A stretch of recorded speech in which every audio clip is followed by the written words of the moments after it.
Ashwini ma'am here for the 8th standard English. Today I am going to explain the poem Leisure.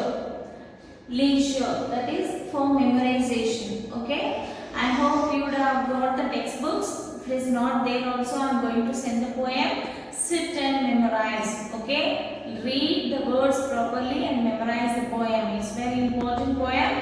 And now it is written by W.H. Davis. This poem is written by W.H. Davis. This is a poem related to the nature. This poem is related to the nature, and here I am going to explain about the poet, that is W.H. Davis. What is W? William. H is Henry, and Davis. His period of time is from 1871 to 1940, and he was one of the most popular poets of his time. The principal themes in his works means whatever the poems he has written or the articles he has written. So in his works are the marvelous of nature. Marvels of nature means his poems are related to the nature, about the nature, and observations about life's hardships. And the observations of life's hardship means the whatever the difficulties we are facing in our life, whatever the things, means life is not so easy. So whatever the life we are leading throughout the days, so we are facing many ups and downs, many difficulties. Sometimes we are very happy, sometimes we will be very upset due to some sorrows. So like this, these are the things of life's hardships.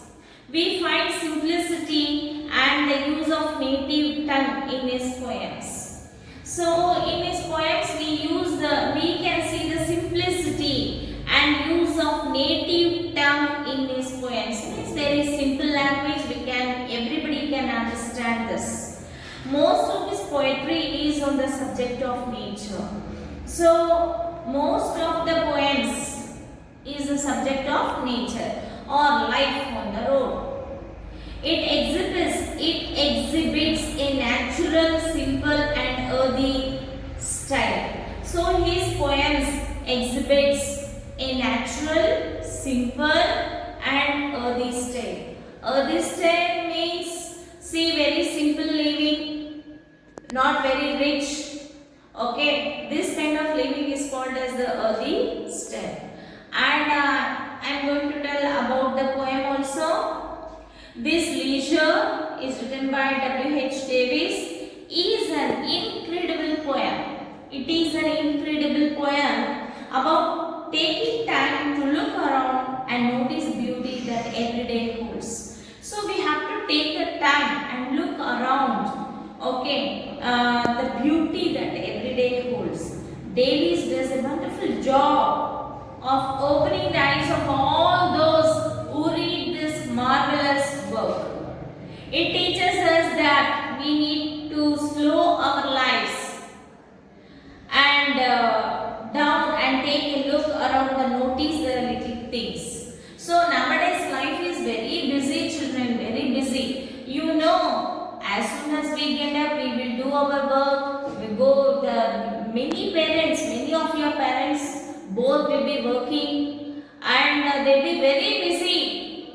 At least to sit with the children, to talk with them. No, they will not find the time at all. So nowadays the life is like this, very busy schedule. So doing something, keeping the breakfast there, they will hurry to their work and again coming back, household works will be there. So there will be no time to at least to sit and talk with their children or to admire the beauty, whatever it may be. See, the family itself, we have to sit with the family, talk few minutes. All these they are not finding the time at all. So this is today's life. Very busy schedules. People will be having very busy schedules, so that they are not finding the time for all this.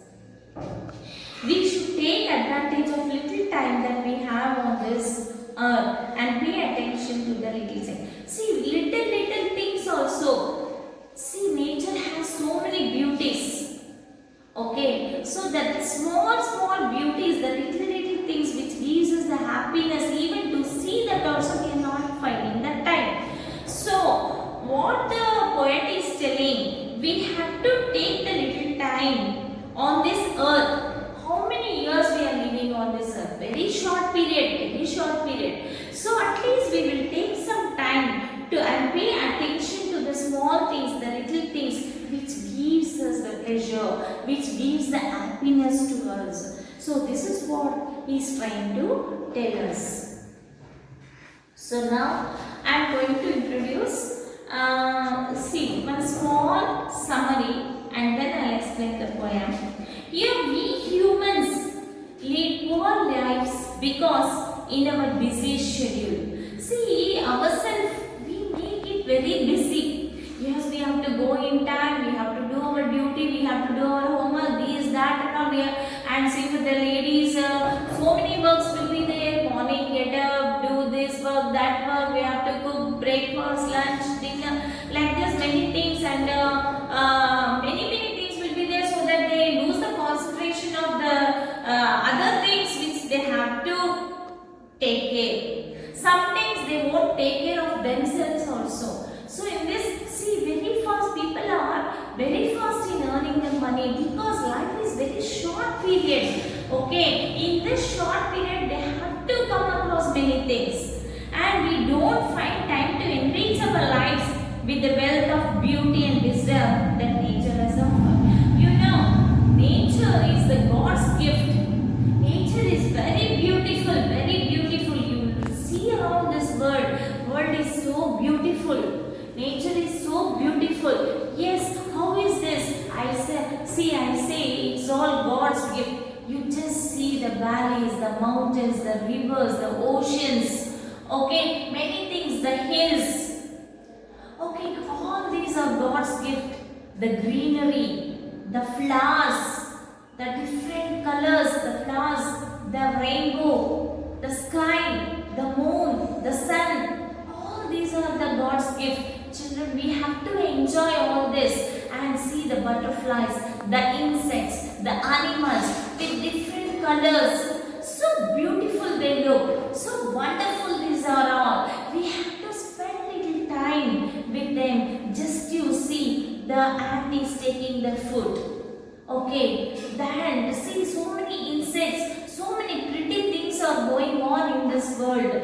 How the honeybee will suck the nectar from the flowers. All this is very beautiful, children. So these all we have to enjoy, and wisdom that the nature has offered us. The nature has offered us a lot of wisdom.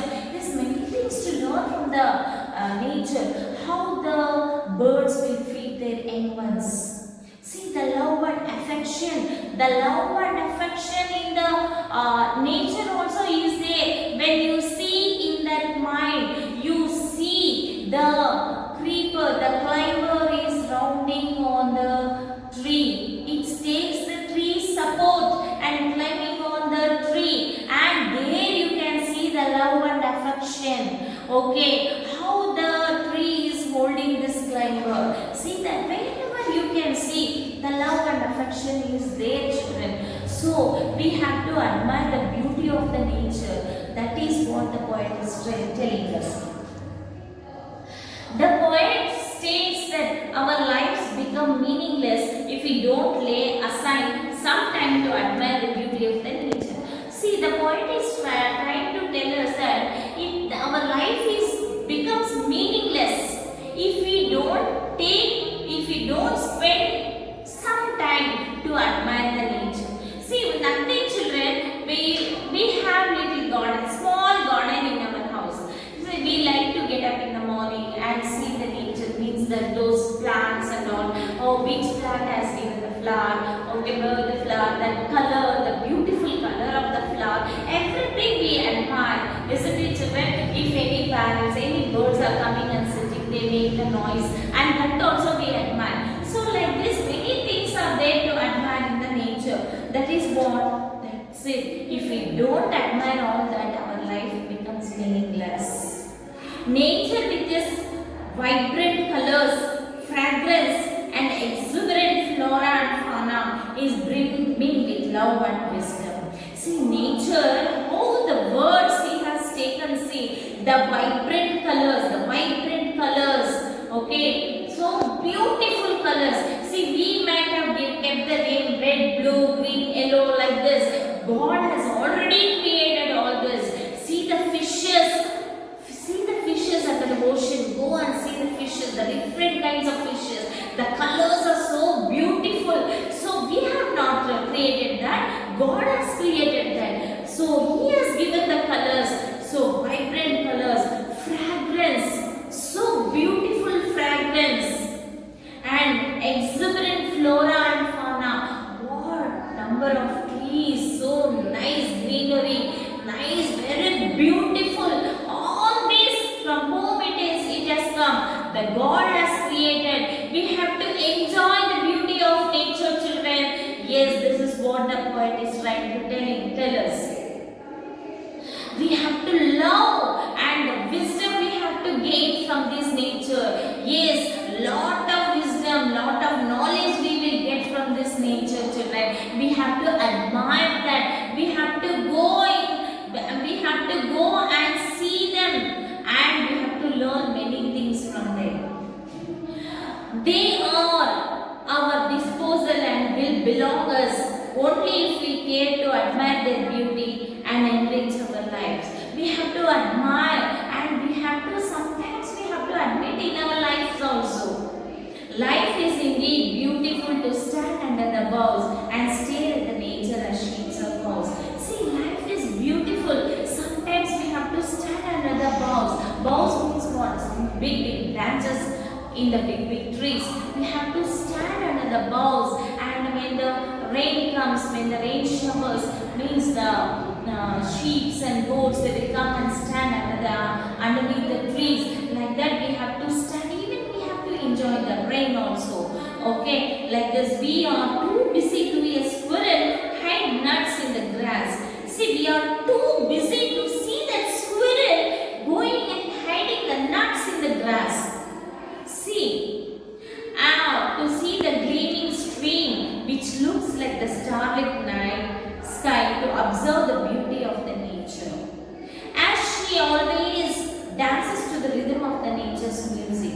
See, you go and see, just you go into the forest or outside in the nature, everywhere you see children, very nice timing, how the branches will dance, how the flowers will dance, when the wind blows, all this is very good, it gives a good music also. We have no time to enjoy such beauty. We are not finding such time to enjoy the beauty of the nature, which not only brings a smile on our face, but is always a feast to our eyes. Which, when you enjoy the beauty of nature, we will smile ourselves. We are not talking to anybody, but the smile automatically will come on our face. And what? It is a feast to our eyes. It's like a feast. Okay, to our eyes, we are enjoying the feast.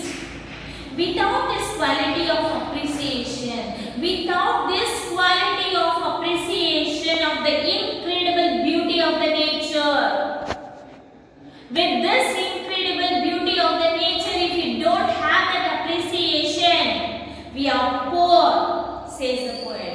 If we don't appreciate this nature, this incredible nature with so beautiful flora and fauna, fragrance, wisdom, knowledge, everything it is given.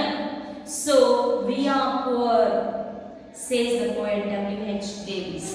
This is the summary of the poem, children.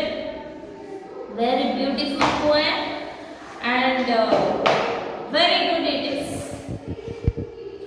So now we are coming back to the poem.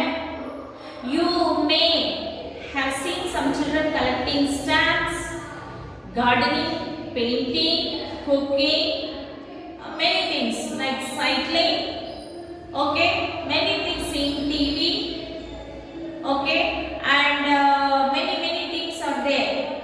So what do you call all these activities, children?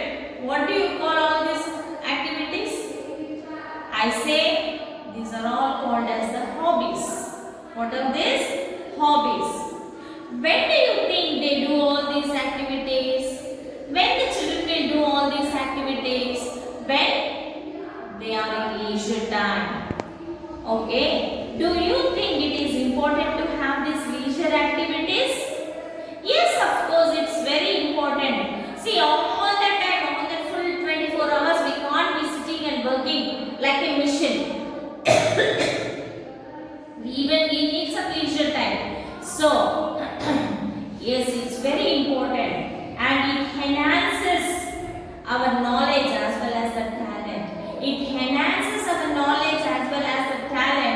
when we have the leisure time. Do you have any activities like this? Of course. Any person, everybody will be having some or the other talent which they like to do in their leisure time. So now I am going to read the poem. What is this life if full of care? What is this life, children? Going very hurry, we are. So this life full of care. We have no time to stand and stare. We have no time to stand and stare. See, to look at something with great concentration. We are not finding such a time to look and take care. So that is what, as I explained you, to see the nature, or to see the small things which is happening outside. Even we are not finding the time to take stare. No time to stand beneath the boughs. No time to stand beneath the boughs means I said the long big branch of the tree. No time to stand there and to see the cows or to see the goats or the sheep or the squirrel hiding their nuts. Nothing. No, see children, I am telling you, nature has plenty to teach us. Nature is having very much plenty to teach us. Its immense beauty is a treasure to us. It's a treasure trove of wisdom, peace and love. This is all we are getting from the nature. And stay as long as sheep or cows. No time to see when goods we pass.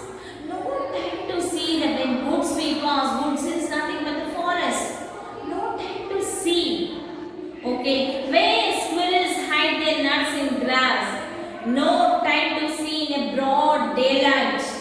Streams full of stars like skies at night. Streams, see when you see in the night. Even at the night also, nowadays people are not coming out, seeing the sky also. See, full of stars.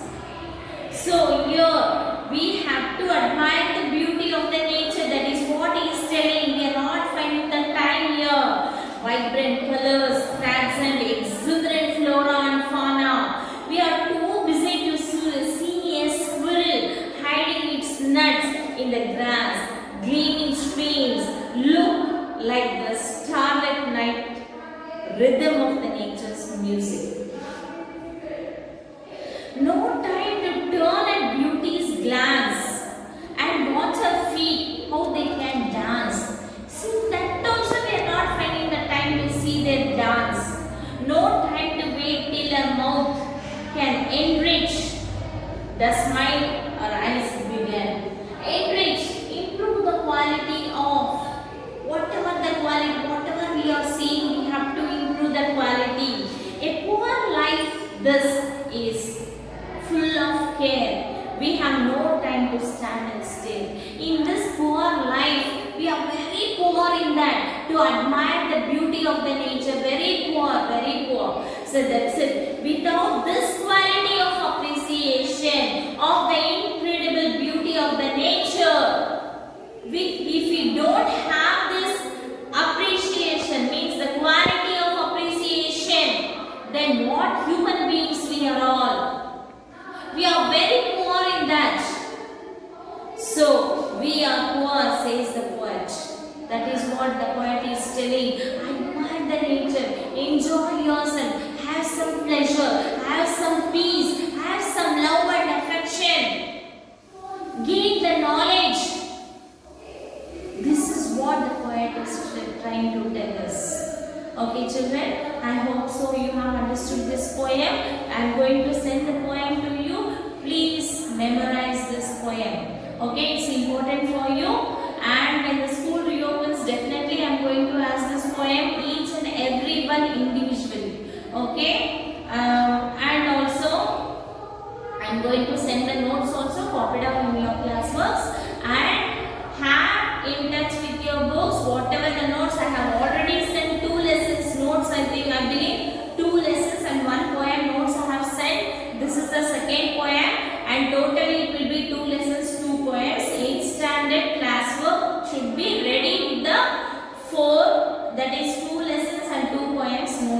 clear. Okay, children. Okay. I hope you're all safe at home. Take care of your health. Sit and read. Even you can play also. Enjoy yourself and be careful. And have a good day. Thank you from Pushpani. Bye.